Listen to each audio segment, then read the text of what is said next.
இதுக்கப்புறம் ஆராதனைன்றது லூசிபருடைய வாழ்க்கையில் பார்த்தீங்கன்னா பெருமை. இது ஆராதிக்கும்படி அழைக்கப்பட்டது. ஆராதனையும் செஞ்சிச்சு. அக்கின் வழியை உள்ளே பிரவேசித்து அந்த துதிகளை கொண்டு வருவான். இது பெருமை. சிங்காசத்துக்கு ஆசைப்பட மாட்டாங்க ஆராதிக்கிறவங்க.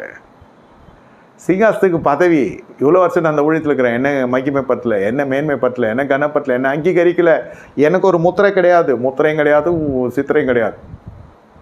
உண்மையில் மனசு சுபாவ கிளைகள் சொல்கிறேன்.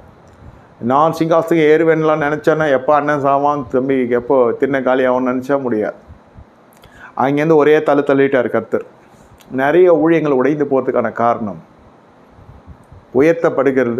உயர்த்தப்படவில்லை, தலைமைத்துவத்தால் அங்கீகரிக்கப்படவில்லை, தலைமைத்துவம் எங்களை சட்டை பண்ணுறதில்லை, எங்களை பயன்படுத்தி தூக்கி போட்டாங்க.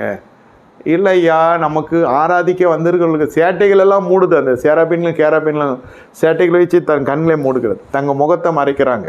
முகத்தை மறைக்கிறாங்கன்னா என்ன, மரத்துக்கு பின்னாடி ஒளிஞ்சிக்கிற வாழ்க்கை இல்லை. ஐயோ எங்கள் முகமே தெரியக்கூடாது, சேரக்கூடாது, ஒளியில் வாசம் பண்ணுகிற தேவன். தன்னை அப்படியே அடக்கி வச்சுக்குவாங்க. அடங்கி சேவித்தல். இது வந்தோடனே நெஞ்சை நிமித்திக்கிறேன், எனக்கு சிங்காசனத்தில் நான் ஏறுன்னு மனசில் நினச்சப்பே கர்த்தர் பிடிச்சிட்டார். அவனோட ஒரு கூட்ட ஜனங்களை சேர்த்து வச்சுருந்தான். எல்லா தூதர்களும் எல்லாம் தள்ளப்பட்ட தூதர்கள் தான். இப்போ பேயா சுற்றின்னு இருக்குதுங்க. ஜெபிச்சு எல்லாம் பேய் ஓட்டுறப்போ பார்த்தா ஏதாவது ஒரு பேர் சொல்ல, விக்கிரகம் பேர், நான் இது அதுன்னு. பைபிள் உன் பேர் என்னன்னு சொல்லுன்னா பைபிள்லேருந்து ஒரு பேர் எடுத்து சொல்லும். ஆனால் அவன் பொய்க்கு பிதாவமாக இருக்கிறான்றது தான் உண்மை. நம்ம ஆளுங்க பைபிள் வச்சு சத்தியம் கேட்பாங்க. இனிமேல் வரமாட்டேன்னு சத்தியம் பண்ணு, அக்ரிமெண்ட் போடு, பவர் ஆஃப் அட்டர்னி கொடுன்னு தான் கேட்கல. அதான் பொய்க்கு பிதாவாக இருக்கிறான்னு சொல்லப்பட்டிருக்கு இல்லையா. அந்த சேஷ்டெல்லாம் வச்சுக்கூடாது. நீ யார், எங்கே பிடிச்ச, என்ன, இவங்க எல்லாம் பேட்டி எடுக்கிறது அதுக்கிட்ட. பேய் ஓட்ட பேய் அது மாதிரி ஒரு இதுங்க எதுனா கொஞ்சம் ஓவர் பில்டப் எதுனா கொடுத்துக்கிறது, மாம்சத்தை உயர்த்துறது. கேராபீன்களும் சேட்டைகளால் முகத்தை மூடிக்கொள்ளுகிறாங்க. சேனைகளின் கர்த்தர் பரிசுத்தர், தன்னை விளம்பரப்படுத்தி கொள்ளலை, தன்னை அடையாளப்படுத்தி கொள்ளலை. உண்மையான துதி. இதை நான் சிங்காசத்துக்கு ஏறுவேன்னு போச்சு, தள்ளி விட்டாச்சு.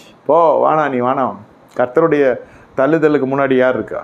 கர்த்தர் நமக்கு கிருபை கொடுத்துருக்கிறார். நம்ம தேவ சமூகத்தில் இருக்கிறோம். அடையாளமே இல்லாமல் இருக்கணும். அடையாளத்தை வச்சா சிங்காசனத்தை ஆசைப்பட்டால் தேவ சமூகம் கிடையாது. அங்கீகாரத்தை ஆவியானவருக்கு தான் நமக்கு அங்கீகாரம். ஆவியானவர் துக்கப்படுறதெல்லாம் இந்த அங்கீகாரம், பதவி வேணும், சிங்காசனம் வேணுன்றான். அவங்கெல்லாம் தேவ சமூகத்தில் இருக்க முடியாது. நீ ஆராதனைக்கு தகுதியற்ற மனுஷன், தகுதியற்ற விசுவாசி. நீ விசுவாசியின் நேரத்தில் இதெல்லாம் சரியாயிடும். அந்த ஸ்டேஜில் சரியாயிக்கணும். கண்களை மூடி கர்த்தரை நோக்கி பார்ப்போமா?